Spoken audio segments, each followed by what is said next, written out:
محمد علی جناح ایک ایسے لیڈر ہیں جو لوگوں کے دلوں کی دھڑکن ہیں۔ بین الاقوامی دانشور محمد علی جناح کے بارے میں کیا رائے رکھتے ہیں، آئیے جانتے ہیں انڈیگو ٹی وی کی اس ویڈیو میں۔ پروفیسر اسٹینلے وولپرٹ اپنی کتاب جناح آف پاکستان میں لکھتے ہیں کہ بہت کم لوگ ایسے ہوتے ہیں جو تاریخ بدل کے رکھ دیتے ہیں، اور ایسے لوگ تو اور بھی کم ہوتے ہیں جو دنیا کا نقشہ بدل کر رکھ دیتے ہیں، اور ایسے کوئی ہوتے ہیں جو ایک نئی مملکت قائم کر دیتے ہیں۔ محمد علی جناح ایک ایسی شخصیت ہیں جنہوں نے ایک ہی وقت تینوں کارنامے کر کے دکھا دیے۔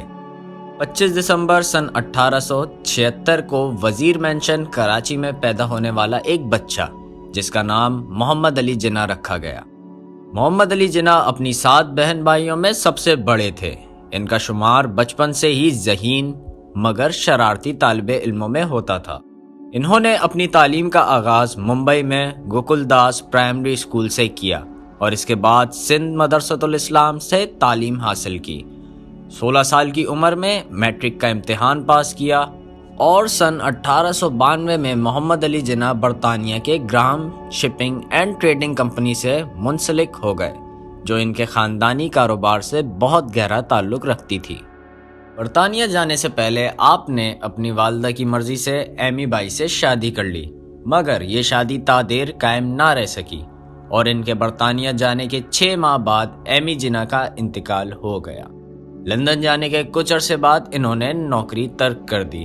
سن 1895 میں لندن سے بار ایٹ لاء کی ڈگری حاصل کی۔ اس وقت ان کی عمر 19 برس تھی اور ان وقتوں میں وہ سب سے کم عمر طالب علم تھے جنہوں نے یہ اعزاز حاصل کیا۔ ڈگری حاصل کرنے کے بعد محمد علی جناح کی سیاست میں دلچسپی شروع ہو گئی اور اس کی ایک بڑی وجہ پاک و ہند میں انگریزوں کی حکومت تھی۔ محمد علی جناح نے انگریزوں کی ہندوستانی باشندوں کے ساتھ بدسلوکی کے ساتھ آواز بلند کی۔ اس کے بعد سن 1896 میں انڈین نیشنل کانگریس میں شمولیت حاصل کر لی، ممبئی میں وکالت کا آغاز کیا اور بہت کم وقت میں ہی نامی گرامی وکیلوں کی فہرست میں شامل ہو گئے۔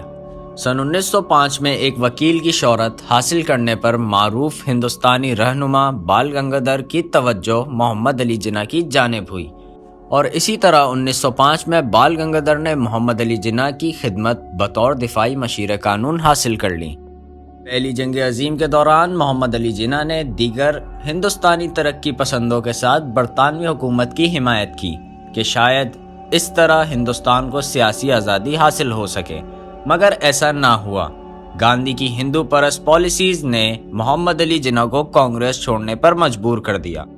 سن 1913 میں محمد علی جناح مسلم لیگ کے ایک اٹوٹ آنکھ بن گئے اور سن 1916 میں محمد علی جناح کو مسلم لیگ کے لکھنؤ میں ہونے والے اجلاس میں صدر منتخب کر لیا گیا، اور یہی سال تھا جس میں کانگریس اور مسلم لیگ کے ساتھ پرامن معاہدہ ہوا، جس کی وجہ محمد علی جناح ہی تھے۔ ہندوستان میں بہت جلد مسلم لیگ ایک اہم سیاسی جماعت بن کر نمودار ہونا شروع ہو گئی اور رفتہ رفتہ تمام مسلمانوں کی نمائندہ جماعت بھی ثابت ہونے لگی۔ سیاسی مصروفیات کی وجہ سے محمد علی جناح کی نجی زندگی شدید متاثر ہوئی۔ ایمی بائی کے بعد 1918 میں پارسی خاتون رتن بائی سے دوسری شادی کی، جو اسلام قبول کرنے کے بعد مریم جناح کے نام سے جانی گئی، جن سے ان کی ایک بیٹی ہے جس کا نام دینا رکھا گیا۔ پھر ایک ایسا واقعہ رونما ہوا کہ اس آزادی کے مجاہد مسلم لیگ کے لیڈروں میں اختلاف پیدا ہونے کے لیے ہندوستان چھوڑ کر برطانیہ جانے کا فیصلہ کیا۔ اس کے بعد بہت سے مسلم رہنماؤں کی کوششوں کی وجہ سے قائد اعظم محمد علی جناح سن 1934 میں ہندوستان واپس آ گئے۔ ان مسلم لیڈرز میں سر فہرست ڈاکٹر علامہ اقبال تھے۔ دوبارہ ہندوستان آمد کے بعد سن 1940 میں قرارداد پاکستان کی روشنی میں مسلمانوں کی علیحدہ مملکت کی کوشش میں سرشار ہو گئے۔ سن 1946 کے انتخابات میں مسلم لیگ نے مسلمانوں کی زیادہ نشست پر کامیابی حاصل کی۔ محمد علی جناح نے پاکستان کے قیام کے لیے براہ راست جدوجہد کا آغاز کر دیا، جس کے بعد ہندو بہت بڑی اکثریت میں مسلمانوں کے خلاف ہو گئے، جس کی وجہ سے مسلمانوں نے بہت نقصان اٹھایا۔ ہندو اور مسلمانوں کی جنگ کے بعد مسلم لیگ اور کانگریس کے اتحاد نے بھی دم توڑ دیا اور یہ بات کھل کر ساری دنیا کے سامنے آ گئی کہ ہندو مسلمانوں کو اپنا غلام بنا کر رکھنا چاہتے ہیں۔ لیکن اپنے مضبوط ارادوں اور بے شمار مسلمانوں کی قربانیوں کے بعد آخرکار 14 اگست 1947 کو پاکستان دنیا کے نقشے پر سامنے آیا۔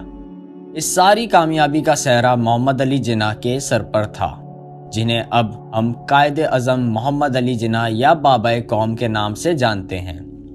قائد اعظم 15 اگست سن 1947 کو پاکستان کے پہلے گورنر مقرر کیے گئے، مگر اس طویل جدوجہد نے محمد علی جناح کو جسمانی طور پر نہایت کمزور کر دیا تھا اور ڈاکٹرز نے انہیں آرام کرنے کے لیے مشورہ دیا تھا۔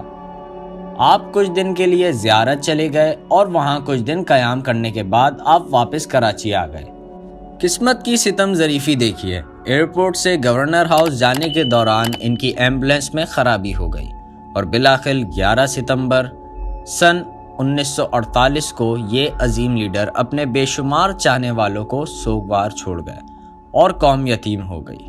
اگر آپ کو یہ ویڈیو پسند آئے تو ویڈیو کو لائک کرنا نہ بھولیں، اور اگر آپ ایسی انفارمیٹیو ویڈیوز دیکھنا چاہتے ہیں تو انڈیگو ٹی وی کو سبسکرائب کریں۔